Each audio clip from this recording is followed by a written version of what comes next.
वारे उत्तराखंड सरकार और वारे हमारे काबिल शिक्षा मंत्री जी। आपके पास मानियों की जेब में हर महीने 4 लाख रुपए की मोटी तनख्वाह पहुंचाने का तो इंतजामात है, लेकिन हमारे नैनीहालों को सरकारी स्कूलों में बिजली तक नसीब नहीं हो पा रही, उसकी चिंता आपको नहीं है। नमस्कार, मैं हूं रक्षिता बोरा और आप देख रहे हैं खबर उत्तराखंड। उत्तराखंड का सबसे बड़ा विभाग है शिक्षा विभाग, और यह विभाग ही हमेशा चर्चाओं में रहता है। कभी शिक्षकों के मानदेय को लेकर, कभी ट्रांसफर पोस्टिंग की राजनीति को लेकर। पर जिन नैनीहालों के कंधों पर उत्तराखंड का भविष्य टिका है, उनकी हालत पर कोई बात ही नहीं करता।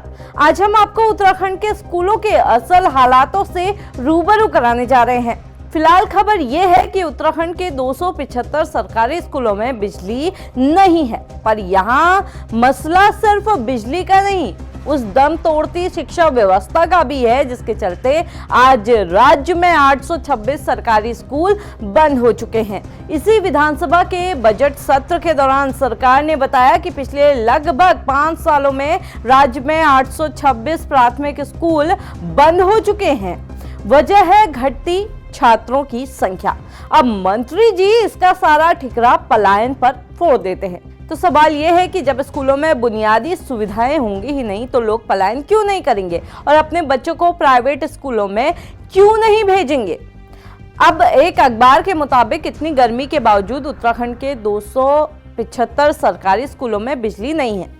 सोचिए, जिस चिलचिलाती गर्मी में मंत्री जी 2 मिनट बैठ नहीं सकते हैं, वहां मासूम कैसे पढ़ते होंगे।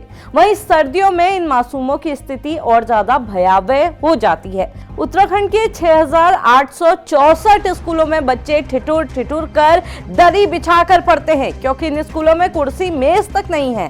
और जब इस पर शिक्षा मंत्री धन सिंह रावत से सवाल पूछे जाते हैं, तो मंत्री जी फरमाते हैं कि बच्चे मेज और कुर्सी तोड़ देते हैं। अब इस बात पर आगे क्या ही कहा जा सकता है। इसके अलावा उत्तराखंड के न जाने कितने ही सरकारी स्कूलों में ना तो पीने का साफ पानी है, न शौचालय। कई जगह पर तो स्कूलों की दीवार इतनी जर्जर है कि किसी भी वक्त ढह सकती है। कई जगहों में स्कूल दुकानों के अंदर तक चल रहे हैं। और यहाँ पर आपको ये भी बता दें कि जिस शिक्षा विभाग की हम बात कर रहे हैं, उसका सालाना बजट 12,000 करोड़ रुपए है। हालांकि सरकारी फाइलों में सब कुछ चाक चौबंद दिखता है। पहाड़ों की बात करें तो यहाँ हालात और भी बदतर है। और अगर आपके पास अपने बच्चों को प्राइवेट स्कूल में भेजने के पैसे नहीं है, तो समझ लीजिए कि आपके बच्चों का मुकद्दर इन्हीं खंडर होते स्कूलों में कैद हो जाता है। क्योंकि कई स्कूलों में तो शिक्षक नहीं है। कई जगह मैदानी इलाकों से उन शिक्षकों को पहाड़ काला पानी की तरह भेज दिया जाता है, जिनका रिजल्ट खराब आता है। हालांकि फिर भी कुछ इक्के दुक्के अच्छे शिक्षक सरकारी स्कूलों में बचे भी होते हैं, तो कभी उनकी ड्यूटी जनगणना में लगा दी जाती है, तो कभी चुनाव में।